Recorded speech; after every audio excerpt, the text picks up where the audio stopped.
ऐकली कधी तुम्ही ही कथा सात बेटांची? ह्या भूमीला साथ लाभली दर्याच्या लाटांची. कोणी म्हणे माया नगरी, कोणी मुंबाई माता. इतिहासातून चला उलगडू आजही विस्मय गाथा.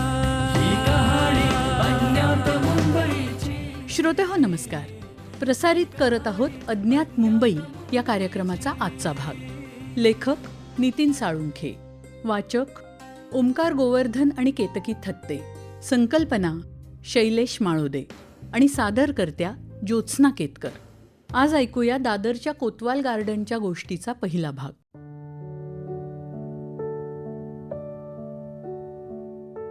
दादरचा टिळक पूल पश्चिमेकडे ज्या ठिकाणी उताराला लागतो त्या उतारावरच महानगरपालिकेचं वीर हुतात्मा भाई कोतवाल उद्यान आहे. परंतु हे काही त्याचं मूळ नाव नव्हे. हे उद्यान जेव्हा तयार केलं तेव्हा त्याचं कामचलाऊ नाव दादर ओव्हरब्रिज पार्क असं होतं. जेव्हा दादर ओव्हरब्रिजचं नामकरण टिळक पूल असं करण्यात आलं तेव्हा हे उद्यान आपोआपच दादर टिळक ब्रिज गार्डन असं झालं. आपल्या देशाला स्वातंत्र्य मिळण्यापूर्वी काही काळ अगोदर म्हणजे दिनांक 3 मार्च 1947 रोजी महापालिकेने या उद्यानाचं नाव वीर हुतात्मा भाई कोतवाल उद्यान असं केलं आणि तेव्हापासून हे उद्यान त्याच नावाने ओळखलं जाऊ लागलं. या उद्यानाचा इतिहास मोठा रंजक आहे आणि तो सुरू होतो मुंबईत नळ पाणी योजना सुरू झाली तेव्हापासून. ही योजना सुरू होण्यापूर्वी शहरातली तळी आणि विहिरी हाच खरं तर मुंबईकरांच्या पाण्याचा मुख्य स्रोत होता.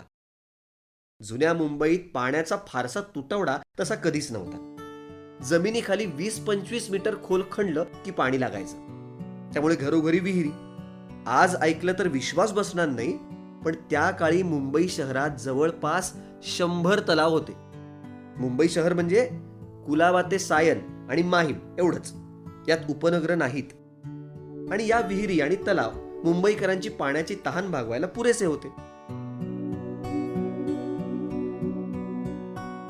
पण हे सुख पाऊस चांगला पडला तरच उपभोगता येईल.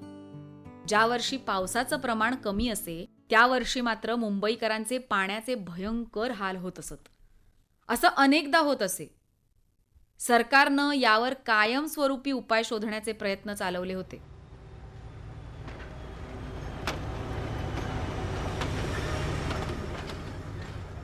सन 1850चं दशक मुंबईसाठी अत्यंत महत्त्वाचं ठरलं. याच दशकात देशातली पहिली प्रवासी रेल्वे धावली. मुंबईतली पहिली कापड गिरणीही याच दशकात सुरू झाली. मुंबईनं कात टाकली. रेल्वे गिरण्यांमुळे मुंबई भराभर वाढू लागली. मुंबईची तहान भागवणाऱ्या विहिरी आणि तलाव यामुळे अपुरे पडू लागले. अशातच सन 1854 ते 1860 या 6 वर्षांच्या काळात सातत्यानं कमी पाऊस पडत राहिला आणि सलग दुष्काळी परिस्थिती निर्माण झाली. सन 1856च्या सुमाराची पाणी टंचाई अत्यंत गंभीर होती. आता मुंबईची लोकसंख्याही वाढून सुमारे 5 लाखापर्यंत पोहोचली होती. सरकारला मुंबई शहराच्या पाण्याच्या समस्येवर उपाययोजना करायची गरज भासायला लागली.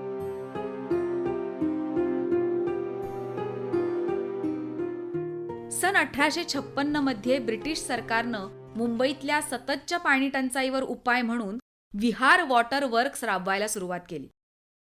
याच कामातून पुढे विहार तलावाची निर्मिती झाली आणि मुंबईच्या जलपुरवठ्याचा पाया रचला गेला.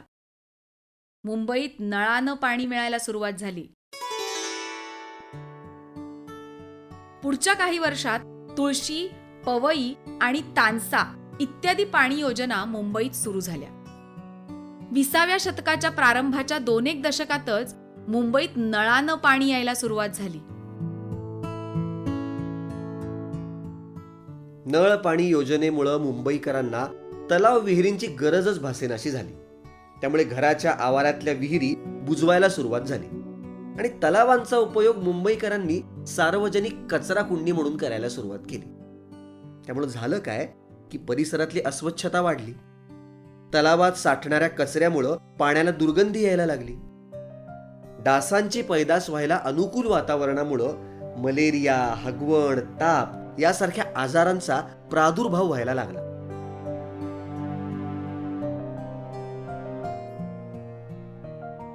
यावर उपाय म्हणून सरकारने मुंबई शहरातले सर्व तलाव बुजवायचं ठरवलं. त्या तलावांच्या जागी उद्यानं, मैदानं, सरकारी आणि महापालिकेची कार्यालयं सुरू करण्याचा निर्णय घेऊन राबवण्यात आला.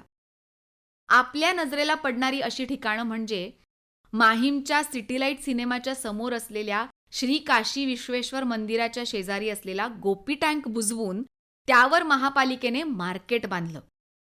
हे मार्केट म्हणजे माहीमचा प्रसिद्ध मासळी बाजार.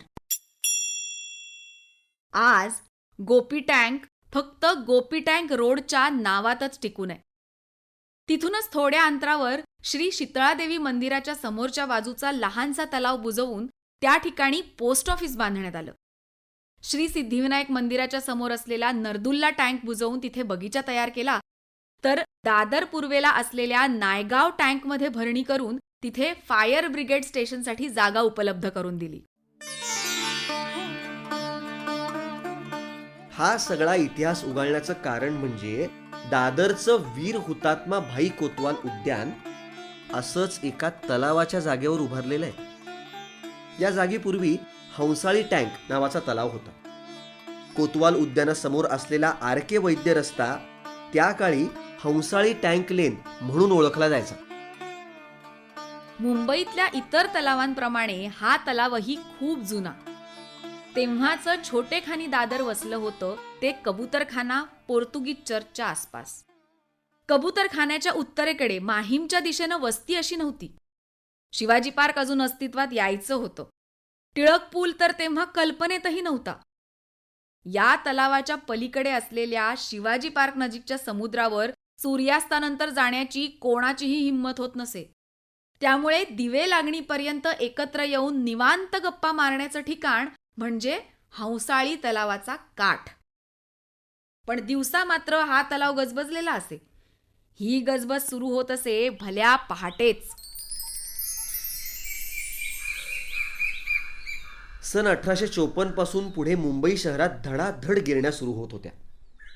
परळ, नायगाव, शिवडी भागात असलेली शेती आणि मळे गिरण्यांच्या अवाढव्य इमारतींखाली गडप होत होते. त्याचवेळी लोकसंख्या वाढत असल्यामुळं अन्नधान्य, भाजीपाला, दूध दुभत्याची मागणी वाढायला लागली. मुंबईतल्या लोकांना या गरजेच्या वस्तूंचा पुरवठा करण्याची जबाबदारी आपसूकच येऊन पडली ती दादर, माहीम आणि त्या पलीकडच्या उपनगरांमधल्या शेतकरी मळेवाल्यांवर. 1867च्या आसपास विरार लोकल सुरू झाली आणि मुंबईकरांसाठी थेट तिथून भाजीपाला यायला लागला. पहाटेच्या पहिल्या लोकल गाडीनं येणाऱ्या भाजीवाल्यांना वसईवाले असं नामाभिधान लाभलं ते तेव्हापासून.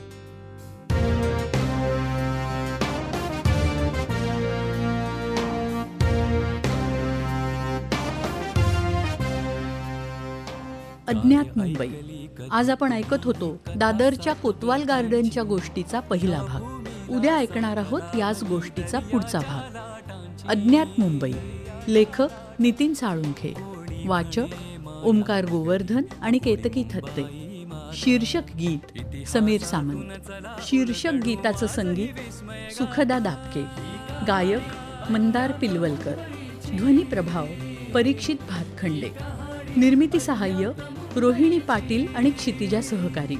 संकल्पना शैलेश माळोदे आणि सादरकर्त्या ज्योत्स्ना केतकर. बेटगाव अन नगर शहर ते महानगर बनताना कधी कुणी यन कधी कुणी कसे कष्टले ही मुंबई घडताना. चला पाहूया काही कुणाच्या कथा सांगतील आता. इतिहासातून चला उलगडू आजही विस्मय गाथा. ही कहाणी अज्ञात मुंबईची.